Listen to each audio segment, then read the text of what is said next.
Buenos días para todos, que el Señor les bendiga. Muy agradecida, pues, primeramente con Dios por darme este privilegio inmerecido, ¿no? de predicar su palabra. Y pues también a don Aristóbulo, ¿no? Hace bastante tiempo no lo hacía y de verdad que es muy edificante. El tema que hoy vamos a ver lo he titulado de esta forma: necesitamos de la iglesia así como necesitamos de Cristo. E inicio con esta pregunta: ¿por qué necesitamos la iglesia? Necesitamos la iglesia porque la iglesia es el centro del plan de salvación de Dios para la humanidad y es el medio por el cual podremos cumplir el propósito de Dios para nuestras vidas, que es finalmente darle a Él la gloria. Así pues, la obra que el Padre diseñó desde antes de la fundación del mundo, que el Hijo realizó con su vida, muerte, resurrección, glorificación, y que el Espíritu Santo sella y garantiza en cada uno de los creyentes hasta que sean cumplidas todas las promesas de Dios, tiene como diseño central la iglesia. La eclesia, que es como se escribe en el original griego, significa una asamblea convocada. Ese es el significado textual. Convocada porque Cristo llamó gente de toda raza, lengua, pueblo y nación a hacer parte de ella, al reconciliar de dos pueblos, el pueblo de Dios, que era Israel, y los demás pueblos de la tierra, los gentiles, de reconciliarlos en un solo y nuevo pueblo, la iglesia del Dios viviente. La iglesia es el edificio del cual se refirió Cristo en Mateo 16. Bueno, el contexto era que Jesús les pregunta a sus discípulos que quién ellos decían que era el Cristo, y unos respondieron que era Elías o otro profeta. Y él les dijo: ¿y ustedes quién dicen que soy yo? Respondiendo Simón Pedro, dijo: tú eres el Cristo, el Hijo del Dios viviente. Entonces le respondió Jesús: bienaventurado eres, Simón, hijo de Jonás, porque no te lo reveló carne ni sangre, sino mi Padre que está en los cielos. Y yo también te digo que tú eres Pedro, y sobre esta roca, sobre esta verdad que le acaba de ser revelada a Pedro acerca de que Cristo es el Hijo de Dios, dice: edificaré mi iglesia, y las puertas del Hades no prevalecerán contra ella. Así que Cristo, con su vida y ministerio, empezó la obra de este edificio colocando el fundamento, y el Espíritu Santo, a partir del Pentecostés, la continuó poniendo las demás piedras que conformarían el resto del edificio. Esas piedras son nuestras vidas. Y esto es precisamente lo que hoy quiero predicar. Pablo nos explica esto mejor en Efesios. Y en Efesios 2 encontramos una breve reseña de lo que significa la iglesia. Dice: edificados sobre el fundamento de los apóstoles y profetas, siendo la principal piedra del ángulo Jesucristo mismo, en quien todo el edificio bien coordinado va creciendo para ser un templo santo en el Señor, en quien vosotros también sois juntamente edificados para morada de Dios en el Espíritu. Y si bien es cierto que claramente estos versículos nos muestran cuál es la finalidad y el propósito de la iglesia, y es subrayado porque es este el propósito, para ser morada de Dios en el Espíritu, no es tan fácil entenderlo, y menos en los tiempos en los que estamos, donde ni siquiera nos podemos reunir físicamente. Y es por eso que Pablo en esta carta dobla sus rodillas y pide que estos efesios que están pasando por circunstancias similares a las nuestras hoy, no solo lo puedan comprender, sino que puedan experimentar lo que les acaba de decir. Experimentarlo a través del servicio y del amor. Y es que el Salmo 133 nos dice que de verdad es bueno y agradable habitar los hermanos juntos en armonía, porque es que es allí, juntos y en armonía, donde Dios envía bendición y vida eterna. Solo es en Cristo la cabeza y en su cuerpo, que es la iglesia, que tenemos bendición aquí y vida eterna allí. Por tanto, necesitamos la iglesia como necesitamos a Cristo, porque Cristo es la iglesia. Para el sermón de hoy nos moveremos principalmente por el libro de los Efesios, porque es una carta que, como les decía, es una carta que se escribió en un contexto muy similar al que nosotros hoy vivimos. Una carta que escribió Pablo desde la cautividad, junto con otras 3 epístolas. Y es una carta que es un poco particular, porque si bien es cierto que en algunos manuscritos los destinatarios son los efesios, en otros manuscritos originales no aparecen, ni aparece un espacio en lugar de donde dice el nombre de Éfeso, por lo que se dice que es más bien una carta circular. Una carta que iba a llegar a Éfeso, pero que se diseñó para que llegara probablemente a las otras iglesias que quedaban alrededor de ella en el Valle del Ico. Esta iglesia tenía algo que particularmente me llamó la atención para este sermón, y es que en esta ciudad había un gran templo, hermoso, pero era un templo pagano, era el templo de la diosa Diana, considerada una de las 7 maravillas del mundo antiguo. Y estos efesios estaban bajo la presión de toda la idolatría que a raíz de este templo, pues esta ciudad vivía. Eran convertidos recientemente, y pues obviamente Pablo tenía que animarles, no solamente porque no tenían un templo como el de la diosa Diana, sino que tampoco tenían un templo ni siquiera como los que tenían los judíos en Jerusalén, que luego iba a ser destruido. Así que en estas circunstancias, pues sí, estamos en similares condiciones, porque es que en este momento, y como están las cosas, nos hemos quedado sin un templo físico, pero verdaderamente aprenderemos que el templo que Dios está construyendo es un templo hecho con nuestras vidas. Y esta es la enseñanza de hoy. Así que el esquema de hoy, lo que vamos a ver es, básicamente está dividido en 5 partes, en 5 preguntas. Y como les digo, nos vamos a mover a través del libro de los Efesios, por lo que les pido el favor de que pongan sus Biblias en este libro. Vamos a mirar entonces por qué la iglesia es el centro del plan de salvación de Dios, cómo fue posible el nacimiento de la iglesia, cómo debe edificarse la iglesia y cuál es su propósito, por qué necesitamos entender la importancia de la iglesia. Finalmente, una breve explicación de que la iglesia es Cristo. Primeramente, entonces, ¿por qué la iglesia es el centro del plan de salvación de Dios? Y esto lo encontramos en un brevísimo resumen que Pablo hace acerca de este plan de salvación. Y eso lo encontramos a partir del versículo 3 del capítulo 1.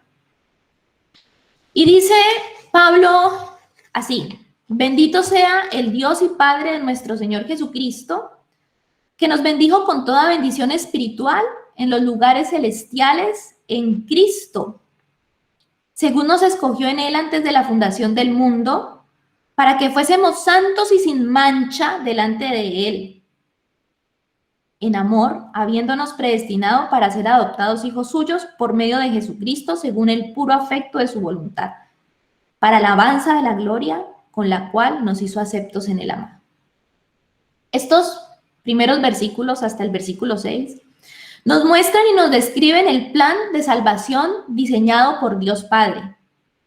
Un plan que consistió en darnos toda bendición espiritual, como lo miramos en el versículo 3. Por lo que podemos decir de otra forma que no hay ninguna bendición fuera de Cristo. Este plan, nos dice Pablo, que se diseñó antes de que el mundo fuera, antes de que hubiésemos nacido y que pudiéramos hacer el bien o el mal. Y se inició con la elección soberana de Dios para hacernos santos y sin mancha. Por lo que podemos decir que desde el principio, desde antes de la creación, Dios ya había diseñado la iglesia, como lo vemos en el versículo 4.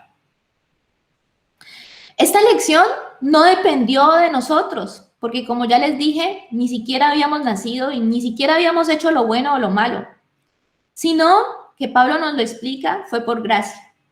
Dice, por el puro afecto de su voluntad. Gracia que obviamente tiene que ver con su amor perfecto hacia la humanidad. Y finalmente el versículo 6 nos dice que todo esto fue hecho para que alabáramos la gloria de semejante gracia. Los versículos siguientes, a partir del 7º, nos dicen acerca de la obra de Dios Hijo, en quien tenemos redención por su sangre, el perdón de pecados según las riquezas de su gracia que hizo sobreabundar para con nosotros en toda sabiduría e inteligencia, dándonos a conocer el misterio de su voluntad, según su beneplácito, el cual se había propuesto en sí mismo de reunir todas las cosas en Cristo, en la dispensación del cumplimiento de los tiempos, así las que están en los cielos como las que están en la tierra. En él asimismo tuvimos herencia, habiendo sido predestinados conforme al propósito del que hace todas las cosas según el designio de su voluntad, a fin de que seamos para la alabanza de su gloria nosotros los que primeramente esperábamos en Cristo. El plan que vemos en los primeros versículos que el Padre diseñó, el Hijo lo realizó. Y miramos que no solamente incluye el perdón de pecados por su muerte en la cruz, sino también que hayamos recibido sabiduría e inteligencia espiritual para comprender el misterio de la voluntad de Dios de habernos salvado por medio de la fe en Jesús, en quien se reúnen todas las cosas. Esto incluye la reconciliación del pueblo de Israel con los demás pueblos de la tierra, como lo vamos a explicar más adelante. Pablo nos dice también que a través de su Hijo tenemos herencia y una esperanza. Y nos recuerda de nuevo el propósito, alabar la gloria de su gracia.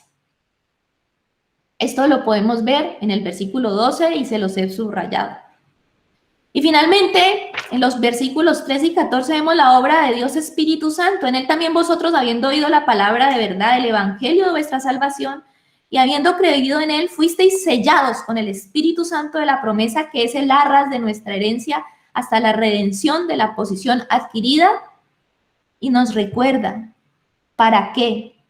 Para alabar la gloria de semejante gracia recibida. Después de esta breve explicación, de este plan de salvación maravilloso hecho por un Dios trino, Pablo ora, porque es que no es fácil entenderlo. Podemos conocerlo, pero hay que ir más allá, y por eso Pablo ora, para que los efesios, nosotros, podamos entender de verdad todo lo que implica este diseño perfecto de Dios para salvar a su pueblo y toda la bendición espiritual que solamente en Cristo Jesús tenemos. Y rápidamente voy a señalarles por qué ora Pablo. Pablo ora, y como ustedes lo pueden ver en la diapositiva subrayado, ora por 3 cosas básicamente. Ora por sabiduría y revelación en el conocimiento de Dios, de esto que les acaba de explicar.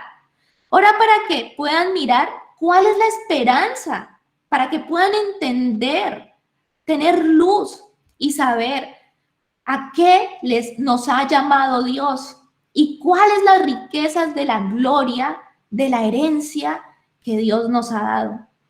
Y por la tercera cosa que ora es no solamente para entender esto, sino para que puedan experimentar, para que podamos experimentar la supereminente grandeza de su poder para nosotros los que creemos. Un poder verdaderamente tan grande, el de habernos hecho salvos, que se compara con el poder que levantó a Cristo de entre los muertos.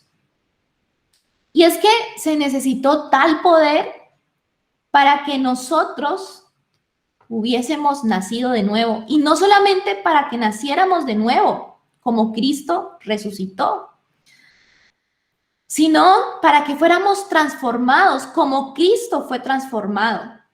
De tal manera que así, que antes, que ya no nos guste lo que nos gustaba antes, que odiemos lo que amábamos antes, que era pecar, y que anhelemos lo que antes ni siquiera podríamos imaginarnos poder anhelar, la santidad. Por esto es que la iglesia es el centro del plan de salvación. Porque estas nuevas criaturas que somos tú y yo, esta transformación que ha surgido en nuestros corazones, nos permite lograr ser parte del glorioso cuerpo de Cristo. En el versículo 22 y 23, Pablo nos revela una gran verdad y dice, y sometió todas las cosas bajo sus pies, los pies de Cristo, y lo dio por cabeza sobre todas las cosas a la iglesia, la cual es su cuerpo, la plenitud de aquel que todo lo llena en todo. Por esto, la iglesia es el centro del plan de salvación de Dios. Ahora, vamos a ver cómo fue posible que esta iglesia naciera. Y este nacimiento de esta iglesia se obró, como nos acaba de decir Pablo, con un supereminente gran poder, un poder que se compara con el que se utilizó para resucitar a Cristo de entre los muertos. Después de que Pablo termina su oración en el capítulo 2, su oración en el capítulo 1, ya en el capítulo 2, se va a centrar en dos temas fundamentales para dar respuesta a esta pregunta, a esta segunda pregunta. ¿Cómo es posible el nacimiento de la iglesia? Y estos dos temas incluyen la gracia, está en los primeros versículos, y la reconciliación por medio de la cruz. Pablo nos recuerda nuestra condición sin Cristo y nos dice que estábamos muertos en delitos y pecados. Y no solamente eso, sino que nos deleitábamos en seguir la corriente de este mundo, pensando que éramos libres. Pablo dice que estábamos bajo un yugo, el del príncipe de la potestad del aire. Estábamos bajo el señorío de Satanás. Y esto nos hacía, por naturaleza, estar bajo la ira de Dios. Y en el versículo 4 hay un pero que lo cambia todo. Pero Dios, que es rico en misericordia por su gran amor con que nos amó, nosotros, aún estando muertos, nos dio vida juntamente con Cristo. Estábamos muertos y nos dio vida. Seguíamos la corriente de este mundo, pero entonces ahora nos resucitó para tener una vida nueva, ya no bajo el yugo de Satanás, sino bajo el yugo de Jesucristo. Y aparte de eso, éramos objetos de su ira, pero como vemos en el versículo 7, ahora nos dio las abundantes riquezas de su gracia en su bondad, porque por gracia somos salvos. Y esto no es de nosotros, es un regalo, un regalote maravilloso de Dios. Posteriormente, Pablo explica algo fundamental, y es en lo que me quiero centrar sobre todo, y es acerca de la reconciliación. Y esto lo vemos en los versículos, a partir del versículo 11 del capítulo 2 de Efesios. Y vamos a mirar casi que verso por verso. El versículo 11 dice: por tanto, acordaos de que en otro tiempo vosotros los gentiles en cuanto a la carne erais llamados incircuncisión por la llamada circuncisión hecha con mano en la carne.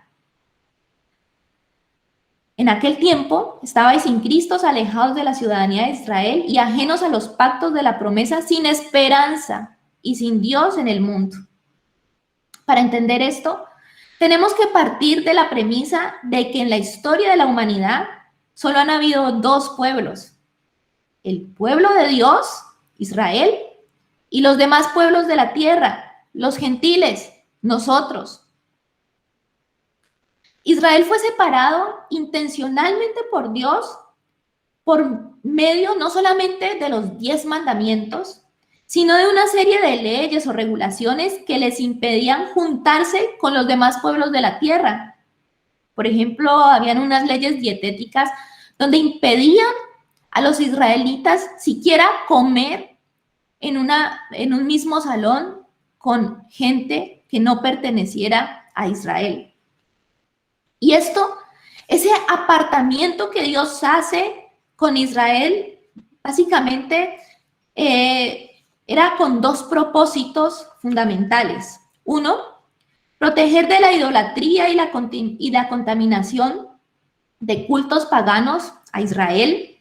Y dos, mostrar a los pueblos la diferencia entre lo santo y lo impuro, lo sagrado y lo mundano, los consejos de Dios y los consejos del mundo, para que se convirtieran de sus malos caminos a Dios.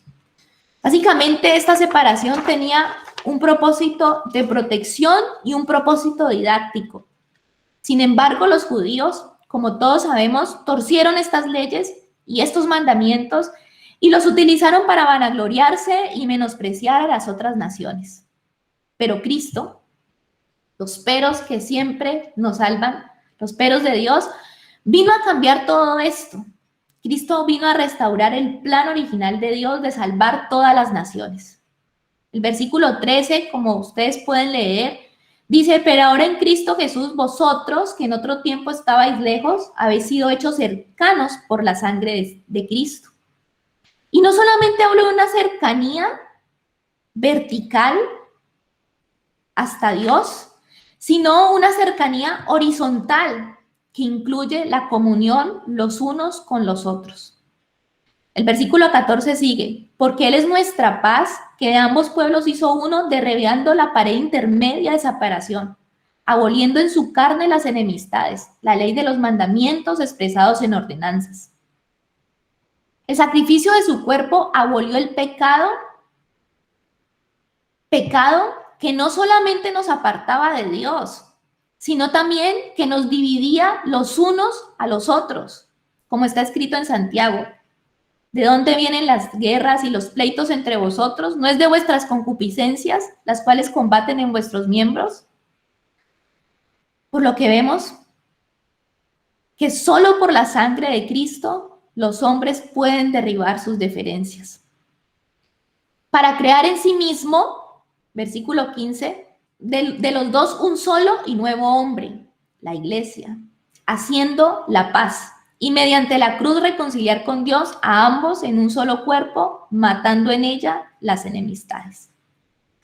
En Cristo surge un nuevo hombre, una nueva raza, un nuevo pueblo.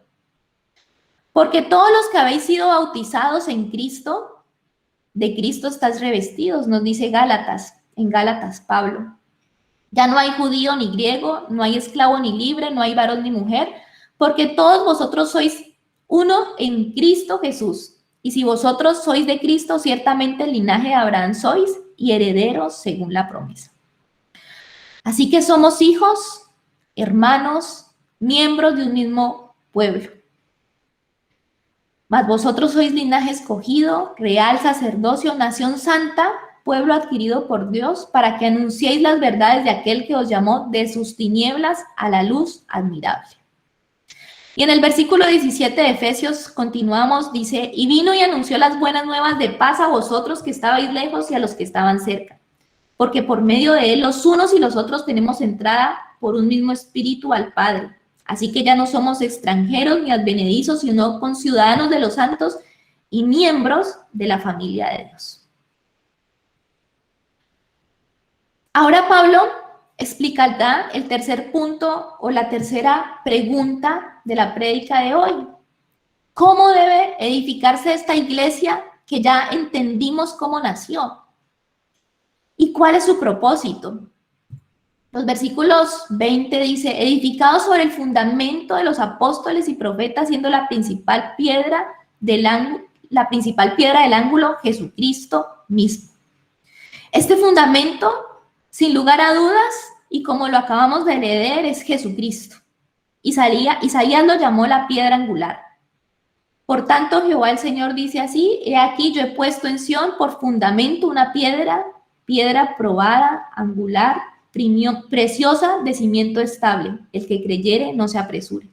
Y Pedro, tomando este mismo versículo de Isaías, lo llamó piedra viva, acercándoos a él piedra viva, desechada ciertamente por los hombres, mas para Dios escogida y preciosa.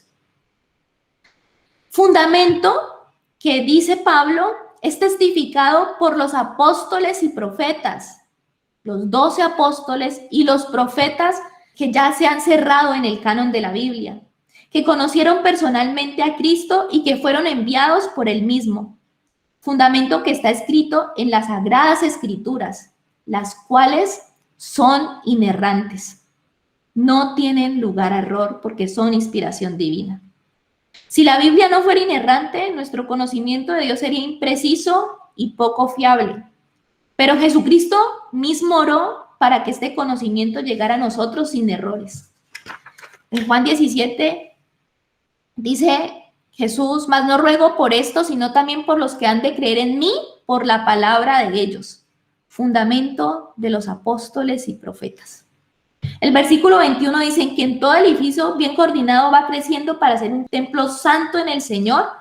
Con respecto a esto, Pedro también dice, ustedes también como piedras vivas sean edificados como casa espiritual y sacerdocio santo, para ofrecer sacrificios espirituales aceptables a Dios por medio de Jesucristo. Así que el templo cristiano no está construido de piedras, sino de almas, sacerdotes, que presentan sus vidas a Dios en sacrificio. Un sacrificio que es la santidad, un sacrificio que es morir a nuestra carne. El único sacrificio que es aceptable después del sacrificio expiatorio de Cristo. Piedras que coloca el Espíritu Santo en el lugar y de la forma que Él quiere, como leemos más adelante en Efesios. Y Él asimismo constituyó a unos apóstoles, a otros profetas, a otros evangelistas, a otros pastores y maestros, a fin de perfeccionar a los santos para la obra del ministerio, para edificación del cuerpo de Cristo, hasta que todos lleguemos a la unidad de la fe y del conocimiento del Hijo de Dios, a un varón perfecto, a la medida de la estatura de la plenitud de Cristo, para que ya no seamos niños fluctuantes, llevados por doquiera de todo viento de doctrina por estratagema de hombres que para engañar emplean con astucias las artimañas del error, sino que siguiendo la verdad en amor, crezcamos en todo aquel que es la cabeza, esto es Cristo, de quien todo el cuerpo bien concertado y unido entre sí por todas las coyunturas que se ayudan mutuamente según la actividad propia de cada miembro, recibe su crecimiento para ir edificándose en amor. El Espíritu Santo nos une y según la actividad propia de cada miembro, el servicio recibe su crecimiento para que todos crezcamos en amor. Y es que el servicio y el amor requieren una misma cosa que nos la muestra Cristo en la cruz: servir muriendo. requieren la muerte a nosotros mismos, a nuestras necesidades egoístas. Requiere que demos la vida por nuestros hermanos como Cristo dio la vida por nosotros. Por eso es que las iglesias están vacías. Por eso es que con la pandemia todos tienen excusas para no servir. Porque servir es amor y amor es morir. Y todos tenemos un lugar en el servicio. Ni el ojo puede decir a la mano, oye, no te necesito, ni tampoco la cabeza a los pies, no tengo necesidad de vosotros. Y recordar las palabras del Señor Jesús que dijo, más bienaventurado es dar que recibir. Ese es nuestro propósito, formar parte del cuerpo de Cristo sirviendo en la iglesia. Y todo esto continúa Pablo con un objetivo claramente definido. Versículo 22 de Efesios 2 dice, en quien vosotros también sois juntamente edificados para morada de Dios en el Espíritu. Hasta ahora hemos visto por qué la iglesia es el centro del plan de salvación de Dios, cómo fue posible el nacimiento de la iglesia por la cruz de Jesucristo y cómo se debe edificar la iglesia con nuestras propias vidas y en santidad, reflejando el carácter de Cristo, que es santo, que es uno y que es amor. Y ahora también miramos cuál es su propósito, que es ser morada de Dios en el Espíritu. Ahora, Pablo continúa con otra oración para que pudieran entender y pudiéramos entender juntamente con estos efesios la importancia de la iglesia. ¿Por qué necesitamos entender que la iglesia es importante? Por esto Pablo ora. Y en esta oración, Pablo pide 4 cosas: ser fortalecidos con poder en el hombre interior, porque es la única manera que podemos morir sirviendo, para que habite Cristo y cumplamos el propósito de iglesia de ser morada de Dios en el Espíritu, por fe en nuestros corazones. Y pide también que seamos plenamente capaces de comprender con todos los santos, no solos, cuál es la anchura, la longitud, la profundidad y la altura. Nos está hablando de un edificio que acaba de decirnos que es la iglesia, y de conocer o experimentar el amor de Cristo que excede a todo conocimiento, para que seamos llenos de toda la plenitud de Dios, para que cumplamos el propósito, ser morada de Dios en el Espíritu. Ese conocer el amor de Cristo viene de una palabra que quiere decir estar familiarizado con, aprender para saber a través de la experiencia personal. El amor de Cristo que excede todo conocimiento intelectual, porque solo se puede conocer viviéndolo, experimentándolo junto con los santos en la iglesia. Así que Pablo ora para que experimentalmente nosotros sepamos qué es el amor de Cristo, que excede todo conocimiento intelectual, por eso el mundo no lo puede comprender, solo su iglesia. Pablo ora para que no nos quedemos con ese conocimiento en la mente, ese conocimiento que todos sabemos que es que Cristo murió por nosotros, sino que lo conozcamos por experiencia. Habitar juntos en armonía, como dice el Salmo 133, porque es bueno y delicioso habitar juntos en armonía. ¿Por qué? Porque allí envía Jehová bendición y vida eterna. Así que para los que les queden dudas de que la iglesia es Cristo, ya para terminar, vamos a ver por qué la iglesia es Cristo. Y vamos a ir a Hechos 9, del 4 a 5. Y esta porción viene del contexto cuando Pablo salió respirando amenazas contra la iglesia del Señor Jesucristo y pidió cartas para ir en contra de los cristianos a Damasco. Recordemos que Pablo estuvo en el asesinato de Esteban, el primer mártir cristiano, y que no le dolía matar cristianos.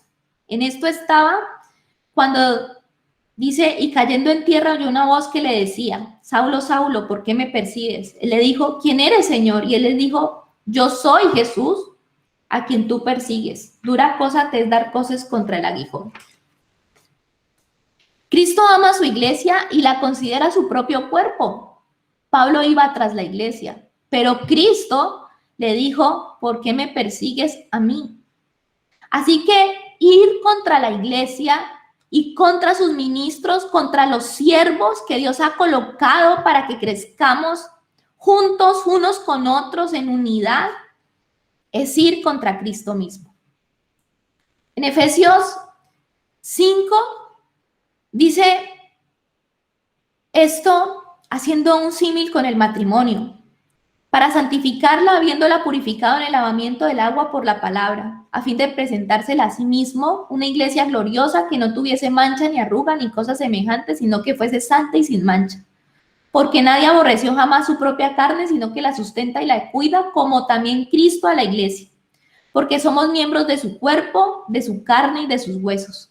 Por eso dejará el hombre a su padre y a su madre y se unirá a su mujer y los dos serán una sola carne. Grande es este misterio, mas yo lo digo con respecto de Cristo y la iglesia. Somos una sola carne con Jesús. Ahora mismo somos su novia, su prometida, que está siendo preparada para las bodas, edificada por el ministerio de todos los miembros. Un edificio que está en construcción, que a veces se puede ver feo y arruinado, pero que sigue en construcción por Dios, por el Espíritu Santo. Pero un día nos presentaremos delante de Él como una iglesia gloriosa, una iglesia santa y sin mancha, que no tenga arruga ni cosa semejante. Ese día en Apocalipsis 19 dice que nos gozaremos y nos alegraremos dándole gloria, porque han llegado las bodas del Cordero y su esposa se ha preparado. A ella se le ha concedido que se vista de lino fino y limpio y resplandeciente. Dice, bienaventurados los que son llamados a las cenas de las bodas del Cordero. Y me dijo, estas son palabras verdaderas de Dios. Entonces, no existe en el Nuevo Testamento un cristiano viviendo separado de otros cristianos. No es el plan de Dios. La iglesia es el centro. La iglesia sí es el plan de Dios. Es el centro del plan de salvación de Dios para el mundo y el medio por el cual podemos cumplir el propósito de Dios en nuestra vida, darle la gloria. Al creer en Cristo y en su sacrificio se produce una unión mística, que es un misterio, con el que hace que seamos parte de su propio cuerpo. Su sacrificio en la cruz no solo nos reconcilia con Dios Padre, sino con nuestros hermanos, haciendo la paz y formando un solo y nuevo pueblo, un pueblo que refleja el carácter de Dios, santo, uno y que es amor. La iglesia tiene un propósito y un destino claramente definido. El propósito de ser la morada de Dios en el Espíritu y el destino de asistir perfecta y sin mancha a las bodas del Cordero. Cristo ama a la iglesia y la considera su propio cuerpo, donde Cristo es la cabeza, de quien todo el cuerpo bien concertado y unido entre sí, por todas las coyunturas que se ayudan mutuamente según la actividad propia de cada miembro, recibe su crecimiento para ir edificándose en amor. Necesitamos la iglesia para poder conocer el amor de Cristo. Quedarme solo, aislado con mi Biblia en la casa y pensando que no es necesario tener comunión con nuestros hermanos, impedirá que comprendamos con todos los santos cuál es la anchura, la profundidad, la altura de esa iglesia que está en construcción, del servicio y del amor. Estar fuera de la iglesia es estar en desobediencia, porque la iglesia es Cristo. Y sin Cristo no tenemos nada. Que el Señor bendiga su palabra. Quiero que estemos en ese momento en disposición de orar. Vamos a darle gracias a Dios por su palabra. Señor, te damos gracias por esta palabra. Te pedimos, como te pidió Pablo, Señor, que seas tú fortaleciendo nuestro ser interior con el Espíritu, Padre, para que podamos morir, Señor, a los deseos de nuestra carne, Señor, para que podamos experimentar no solamente el servicio, Señor, en donde tú nos has colocado, Señor, sino también ese amor que todo lo puede, todo lo cree y todo lo soporta. Te pedimos, Señor, en el nombre de Jesús, que seas tú iluminándonos, Señor, el entendimiento, para que estas cosas que pertenecen a la vida y a la piedad, Señor, no solamente se queden en nuestro intelecto, sino que bajen a nuestro corazón y las podamos vivenciar y experimentar. Y de esta forma, Señor, ser la luz y la sal que este mundo necesita, Padre de la gloria. Te rogamos en el nombre de Jesús que seamos llenos de toda la plenitud de Cristo Jesús y que amando, Señor, primeramente tu palabra, a ti, Señor. Bendito Dios, y segundo, a nuestros hermanos en Cristo podamos ver toda esta bendición que viene, Señor, de obedecerte, Señor, y de vivir para ti, Señor, y para tu gloria. En el nombre de Jesús, amén.